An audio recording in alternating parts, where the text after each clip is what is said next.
All right, 2025 is officially in the books. We're on to 2026, which means I need to go over my whiskeys of the year for 2025.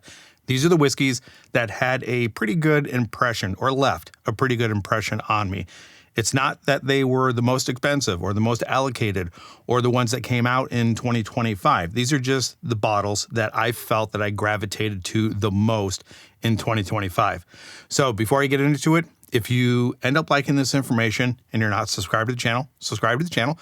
Take a look at the Patreon. I have a link in the description. If you feel like supporting the channel, take a look at a tier that works best for you. All right, let's go ahead and get on to this. My first category, I'm a whiskey promiscuous channel. So I've gone over 1, 2, 3, 4, 5, 6, 7, 8. I have 8 bottles that spanned the gamut of whiskey. So my first category is Japanese whiskey. I think this one was probably the most lacking of all of the categories, and I'm going to have a runner-up and a whiskey of the year. So my runner-up for this category is Shizuoka. I think that's how you pronounce it. I'm not exactly positive. This is, I believe, the third iteration of this progressing single malt Japanese whiskey. It comes in at $193.99, and I believe it's 50.5% ABV. This is a very light, pineapple-forward, crisp Japanese single malt. The reason why I am not putting this in my top spot is 1, because of the price, and 2, because it's just a little bit too young and a little bit too sharp on the palate. So for those reasons, this is going to go into my runner-up. My whiskey of the year for Japanese single malt is, I had to do it because this is the bottle that I have gone to the most in 2025 with Japanese whiskey. This is the single malt Yoichi. Now, the reason why I put this in here again as my single malt of the year is because it is lightly peated. It is very crisp. The fruit notes that are in here balance really well with the actual peat itself. And the peat is not overwhelming. We're looking at a 45% drink, or a 45% ABV, so it's not going to overwhelm your palate. The name of the game here is subtlety, and it's very well balanced. So that is the reason why I'm putting the single malt Yoichi, the Japanese single malt, as my 2025 whiskey of the year. All right, now we're going to go ahead and move on to my Irish whiskey of the year. If you've watched this channel over the course of the year, you probably have an idea of where I'm going with this. It was my most anticipated bottle to get into my collection for Irish whiskey. So my runner-up is going to be the Redbreast 18. Now, this one is a pretty interesting one. I just need to read it here really quick because there's a ton of maturation in here. It's matured in a combination of bourbon barrels, Oloroso sherry cask, cream sherry cask, and ruby port casks. Now, I am not the biggest fan of ruby port, and I think this kind of sticks out with this bottle. It's good. It's 18 years of age, but it's also being kept out of the top spot because it is very expensive. I ended up paying $249.99 for this, and just there's something about port that just hits my palate a little bit off.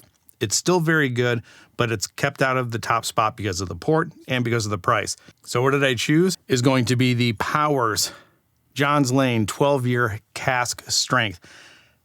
Again, I was really looking forward to this bottle. I don't think that the Redbreast cask strength 12 is better than this, and I would put this right on par with the Blue Spot. We're looking at 12 years of age and the ABV. So this is 57.8% ABV coming in at cask strength. It's bourbon and sherry Oloroso. I believe it's Oloroso sherry cask matured. It's just a nice, good sipping, single pot still Irish whiskey. You get spice, you get fruit, and overall, I think it's an enjoyable pour. But I think I need to do a head-to-head with the Blue Spot, the cask strength Redbreast, and this, and see which one comes out on top. Okay, moving right along, we're doing the American whiskey category. This one was also a very narrow category, didn't really taste a whole lot of American whiskeys, but what I did taste, I thought both of these had a pretty powerful impact on my palate just because of their uniqueness. And I need to thank Tom from the Bourbon Jerk for turning me on to this bottle. Runner-up is going to be the JT Mellock. He sent me a sample of this in a blind, and it just confused the heck out of me. I was thinking that it was a bourbon, but this is a rice whiskey, and it's coming in at 59% ABV. Very interesting. This was a $60 purchase. I got it online plus shipping.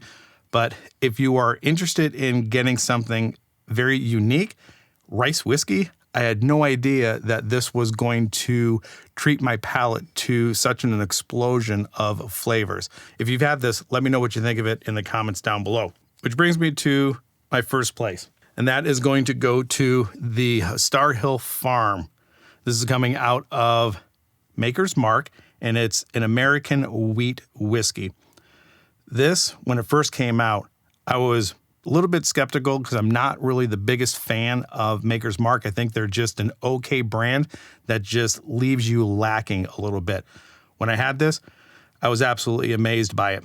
There are flavors in here that you don't get from a normal Maker's Mark. All around, very good tasting, 57.35% ABV, and it was $100. I'm going to move on to my American single malt.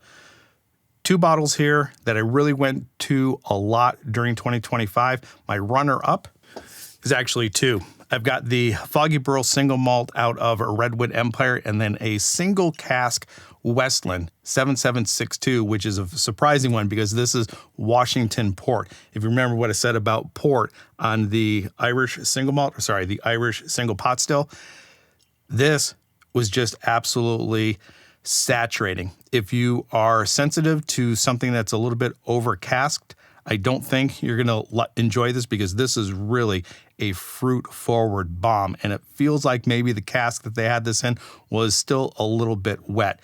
Also, the Foggy Burrow single malt out of Redwood Empire, this is batch number 1, and I do believe this is their own individual distillate. It says distilled grain to glass in Sonoma County, California. If I am mistaken, let me know in the comments down below. But these two, for an American single malt, these are my go-tos. I really enjoyed these quite a bit. But they didn't pack as much flavor as my winner of 2025, which is none other than Westward. Westward Stout Cask American Single Malt. This is their exclusive release from the Westward Club 2025. I was sent a media sample of this. The entire bottle was sent to me. I went through it immediately. Went out and ended up purchasing one from their website. And I got to tell you, if you like stout cask or stout in general, this is a no-brainer. Try to find it, get it, because it is absolutely amazing. It's $100 and it's looking like it's coming in at 57.5% ABV. Absolute wonderful stuff. I'm definitely slowing down on this second bottle because I don't want to power through it like I did the first one. I gave this to people in my family to taste. They're not whiskey drinkers in any way, but I think every single one of them enjoyed this one. All right, how am I doing so far? Let me know in the comments down below what you think of these selections, if you've had them, and what are your whiskeys in general of the year that you've had in 2025. Also, leave some comments down below and let me know what you were looking forward to the most in 2026. All right, next category, rye whiskeys. My runner-up for rye whiskey is going to be the Old Forester Single Barrel. This was sitting on the shelf, went into a Total Wine. I thought typically these were picks by somebody. Nothing on here tells me that it is a pick from anybody. This is just coming out of Old Forester. It was $84.39. It's 64.75% ABV. And that is the reason why this is being kept out of the top spot. When I first opened this, I was not impressed at all. But the more that I had it, the more it grew on me. It softened up a little bit, and it has turned out to be a very nice tasting bottle. All right, so my winner for rye whiskey is going to be the Sagamore 10. And as you can tell, I don't have a whole lot left over this, and I am completely bummed that I did not pick up a backup of this bottle. We're looking at $74.99, 10 years of age. I think this is not their own stuff, but I do believe next year, I could be completely wrong, but I think they're going to be putting out age-stated ryes of their own in 2026. Again, I think I heard that somewhere. If I'm mistaken, let me know in the comments down below. Coming in at 55.4% ABV, absolutely fantastic stuff. If you were not a rye drinker because you're worried about the dill or the herbal notes, this doesn't have this at all. This is a very straightforward, I think, a bourbon drinker's rye. And Sagamore just does amazing stuff. So you should check it out. All right, moving on to my peated Scotch of the year. My runner-up for this, if you guys have watched this channel for a while, this past, I think it was 2 months ago, Carlos Garcia. If you haven't checked out his channel, go check out his channel. Carlos Garcia came to Phoenix, Arizona and visited some buddies. And while he was here, we met up and did some tasting. We cooked some barbecue, and he brought over this gift of a Jay West and Nick Conti pick from Lafroig. He said it was a pretty expensive bottle. I don't know exactly how much it was, $200 plus. But as we were drinking this throughout the night, it just grew on me more and more and more. That classic Lafroig brininess, along with that medicinal peat, just goes really well together. This was kept out of the top spot because of it being a pick and also because of how expensive it is. And I think you're not going to be able to get this any longer. However, I do have another Lafroig taking the top spot.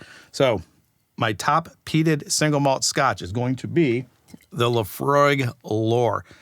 Now, I also need a little bit of help here. I know they're releasing the cask Lore, and I don't know if that is taking the place of the Lafroig Lore. This, I believe I purchased online. It was $159 because we don't get it in Phoenix, Arizona. But now if that cask Lore is taking the place of this one, I'll be taking a look at it. But this is just classic, again, classic Lafroig. You get that salty, briny seaside along with a little bit of that medicinal note, but they go really well together. Looking at 48% ABV. If you are not a peat fan, then definitely shy away from this bottle. But I do have a single malt Scotch non-peated on my list. My runner-up for that is going to be the GlenDronach 18. GlenDronach 18, GlenDronach in general is just an absolutely fantastic brand for me. Again, like the Westland, I think GlenDronach has pretty wet casks. And if you are sensitive to things that are a little bit over casked, the GlenDronach Allardyce 18, not only is it a little bit heavy-handed on the cask maturation, but it's also pretty expensive, $234.99. This one is exclusively in Oloroso sherry casks. Again, a little bit heavy-handed on the cask maturation, a little bit heavy on the price as well, but I can't deny how good this is. It is an after-dinner dessert type pour. Very good.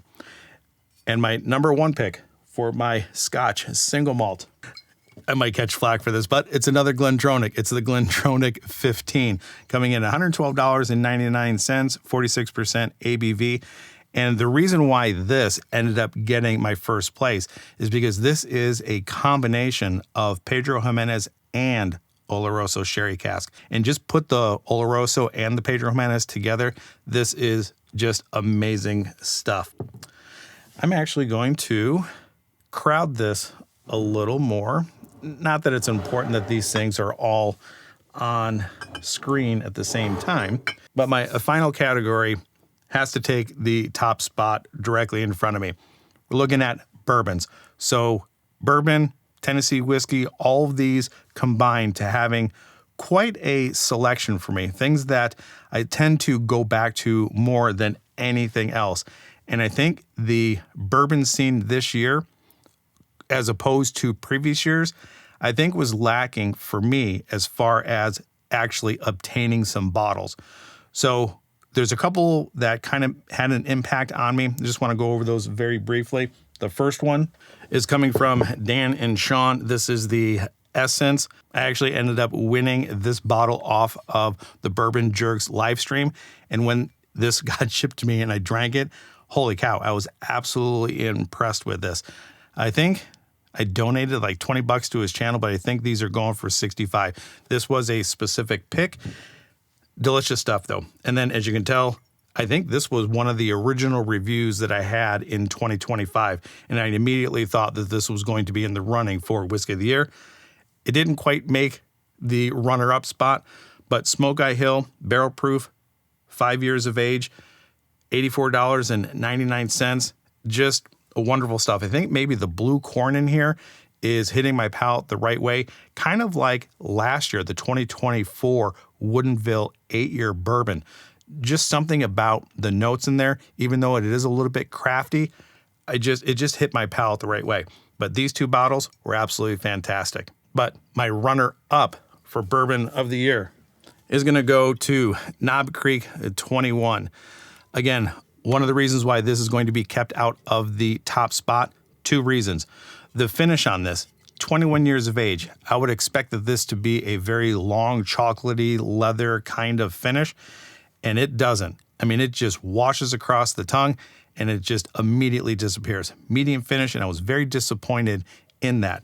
Also, the price tag on this, $249.99, and I'm not too sure about availability of this, if people were able to get their hands on it, or if they did see it and they just left it on the shelf because it was so damn expensive. But I do have to say, each time I went back to this bottle, it became more and more cherry forward. I don't know if just air getting into this has opened it up, but I like it more now than I did during the review. It's not as woody or oaky as I originally thought it would be at 21 years of age. I think it has that classic Knob Creek nutty note without being overly nutty. And the cherry notes in this just lift it up to another level. Out of the top spot because of the lack of finish and the price. So, any guesses what my Bourbon of the Year or Tennessee Whiskey of the Year is going to be? None other than the Jack Daniel's 12 batch number 3, 53.5% ABV, $104. I did not get my hands on the 14, and I also didn't get my hands on a lot of the other allocated bottles of 2025. But I gotta tell you, this one is absolutely fantastic. If you like Jack Daniel's profile, or if you're turned off, I should say, about the Jack Daniel's profile with that maple banana note, I think the 12 kind of shies away from that just a little bit, and they're just doing fantastic stuff. And I could not leave out the Jack Daniel's 12 out of my top spot. I've sampled this out quite a bit. I've had it quite a bit over the course of the year since I actually had the bottle. And I do need to say, this is not a perfect bourbon or a perfect Tennessee whiskey by any means. I get palate fatigue with this bottle. I can have maybe 1 pour of it before the intensity and the saturation of these flavors just overwhelms my tongue. And I want to appreciate the bottle for what it is and not just drink it to drink. I want to explore all of those individual flavors. But after that first glass, my tongue or my palate is just blown out, and I lose some of the intricacies or the depth of flavor or the concentration of flavors in this. So it's basically just a 1 pour for me, and I'm done, and then I kind of just go to the other bottles. So that's it. Those are my whiskeys of the year for 2025. I hope you guys had a great year. Let me know in the comments down below what you were looking forward to in 2026. And now that we are in 2026, and I think most of the channels have already finished their whiskeys of the year, let me know in the comments what you have been drinking on in 2025 and what had your top spot. I think I covered everything, so that's where I'm going to leave it. Wherever you were at in your journey, I hope you're enjoying it. Until the next time, talk to everybody later. Bye.